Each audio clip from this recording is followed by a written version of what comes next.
Friends, లక్షలాది ఏళ్ల క్రితం మన పూర్వీకులైన ఆది మానవుడు కేవలం ఎండ ఎక్కువగా ఉండే మైదాన ప్రాంతాలలో లేదా సముద్ర తీరాలలో మాత్రమే బతికేవారని ఇన్నాళ్ళు సైన్స్ పుస్తకాలు రాశారు. దట్టమైన కారు చీకట్లు కమ్ముకునే ఆఫ్రికా వధ్యారణ్యాల లోపలికి వెళ్లే ధైర్యం కానీ అక్కడ బ్రతికే తెలివి కానీ వాళ్లకు చాలా ఆలస్యంగా వచ్చాయని చరిత్రకారులు నమ్మారు. కానీ తాజాగా పశ్చిమాఫ్రికాలో దొరికిన రాతి ఆయుధాలు ఈ పాత నమ్మకాలన్నింటినీ ఏకంగా 1,00,000 ఏళ్లు వెనక్కి నెట్టేస్తూ మానవ చరిత్రలోనే ఒక మైండ్ బ్లాకింగ్ నిజాన్ని బయటపెట్టాయి. ప్రపంచ పరిశోధకులను షాక్ గురి చేస్తున్న ఆ 1,50,000 ఏళ్ల నాటి వింత అడవి రహస్యం ఏంటో ఇప్పుడు తెలుసుకుందాం. ఈ సరికొత్త పరిజ్ఞానాన్ని జర్మనీకి చెందిన ప్రముఖ మాక్స్ ప్లాంక్ ఇన్స్టిట్యూట్ మరియు ఐవరీ కోస్ట్ దేశపు యూనివర్సిటీ ఫెలిక్స్ హౌఫర్ట్ బోయిగ్ని శాస్త్రవేత్తల అంతర్జాతీయ బృందం రూపొందించింది. వీరు పశ్చిమాఫ్రికాలోని ఐవరీ కోస్ట్ దేశంలో ఉన్న బేటేవన్ అనే ఒక పురాతన మైదానంలో జరిపిన త్రవ్వకాల్లో ఈ వింత ఆధారాలను కనుగొన్నారు. దీనికి సంబంధించిన పూర్తి వివరాలు ప్రతిష్టాత్మక సైన్స్ జర్నల్లో ప్రచురితమయ్యాయి. అసలు ఈ స్టోరీ వెనక 40 ఏళ్ల నాటి ఒక వింత ఫ్లాష్ బ్యాక్ ఉంది. 1980ల కాలంలోనే ఐవరీ కోస్ట్ ప్రొఫెసర్ యోడే గ్వెడ్ నేతృత్వంలోని ఐవరీ సోవియట్ రీసెర్చ్ టీం ఈ అడుగున భూమిని త్రవ్వి కొన్ని పురాతన రాతి పనిముట్లను బయటకు తీశారు.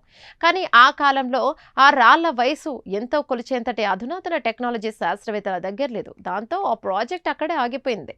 తాజాగా 40 ఏళ్ల తర్వాత మాక్స్ ప్లాంక్ సంస్థకు చెందిన అంతర్జాతీయ బృందం అత్యాధునిక ల్యాబ్ మిషన్లతో మళ్లీ అదే పాత త్రవ్వకాల కందకాన్ని వెతుకుంటూ అడవిలోకి వెళ్లి అసలు గుట్టును ఛేదించింది. ఈసారి శాస్త్రవేత్తలు ఆ రాతి పనిముట్లకు, అవి దొరికిన మట్టి పొరలకు ఆప్టికల్లీ స్టిమ్యులేటెడ్ లూమినిసెన్స్ మరియు ఎలక్ట్రాన్ స్పెయిన్స్ రిసోనెన్స్ అనే 2 అత్యంత పవర్ఫుల్ డేటింగ్ టెక్నాలజీల ద్వారా పరీక్షలను జరిపారు. ఈ ల్యాబ్ రిపోర్ట్లలో తేలింది ఏంటంటే ఆ రాతి ఆయుధాలు అక్షరాల 1,50,000 ఏళ్ల నాటివి.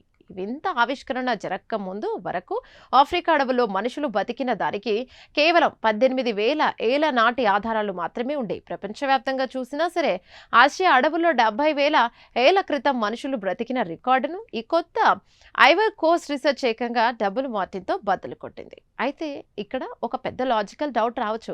1,50,000 ఏళ్ల క్రితం ఆ ఏరియా అసలు అడవిగా ఉందా లేదా మైదానంగా ఉందా? ఈ అనుమానాన్ని తీర్చడానికి శాస్త్రవేత్తలు ఆ మట్టి పొరల్లో దాగి ఉన్న 1000 ఏళ్ల నాటి పరాగ రేణువును మరియు చెట్ల అవశేషాలైన పెట్రోల్పిత్ను మైక్రోస్కోప్ ద్వారా నిర్వహించారు. అయితే ఆ పరీక్షలో అక్కడ దొరికిన పరాగ రేణువులు, చెట్లు, కెమికల్స్, వ్యాక్స్ అన్ని పక్కాగా దట్టమైన తేమతో కూడిన పశ్చిమ ఆఫ్రికా వర్షారణ్యాలకు చెందినవిగా తేలాయి. అయితే అక్కడ గడ్డి భూములకు సంబంధించిన ఆనవాళ్లు అస్సలు లేవు. అంటే మన పూర్వీకులైన హోమోసెపియన్స్ ఎలాంటి కరెంట్ గన్స్ లేని ఆ కాలంలోనే క్రూర జంతువులు, విషకీటకాలుండే దట్టమైన కారు చీకటి అడవుల గర్భంలో విజయవంతంగా బతికారని 100% రుజువైంది. ఈ ఆవిష్కరణ ఎందుకు ముఖ్యమంటే మానవ పరిణామ క్రమంలో మన హోమోసెపియన్స్ జాతి మాత్రమే ప్రపంచమంతా ఎలా విస్తరించింది, మిగిలిన ఆదిమానవ తెగలు ఎందుకు అంతరించిపోయాయనే దానికి ఇది ఒక పక్కా సమాధానం. మన పూర్వీకులకు ఎలాంటి వాతావరణంలోనైనా, ఎలాంటి కష్టమైన అడవులోనైనా సరే ఇట్టే అలవాటు పడిపోయే అసాధారణమైన శారీరక, మానసిక శక్తులుండేవని రీసెర్చ్ స్పష్టం చేసింది. అంతేకాదు మనుషులు అడవులను నరకడం, వేటాడడం, అలాగే నిప్పును వాడటం ద్వారా పర్యావరణాన్ని మార్చడం అనేదే మనం అనుకున్న దానికంటే 1,00,000 ఏళ్ల ముందే మొదలైందని రీసెర్చ్ చెబుతుంది. చూసారుగా, ఆఫ్రికా అడవుల మట్టి కింద దొరికిన ఆ చిన్న రాతి ఆయుధాలు మానవ నాగరికత చరిత్రను ఎంతలా తిరగరాశాయో. విచిత్రం ఏంటంటే ఈ ల్యాబ్ ప్రయోగాలు ముగిసిన వెంటనే అక్కడ సాగిన గనుల త్రవ్వకాల వల్ల ఈ చారిత్రాత్మక సైట్ ఇప్పుడు పూర్తిగా నాశనం అయిపోయింది. కానీ శాస్త్రవేత్తలు సేకరించిన డేటా మాత్రం చరిత్రలో నిలిచిపోయింది. ప్రత్యేక కథనం మీ అభిప్రాయాలను కామెంట్ ద్వారా తెలపండి. వీడియో నచ్చితే లైక్ చేసి ఛానల్ను సబ్స్క్రైబ్ చేయండి. Thank you.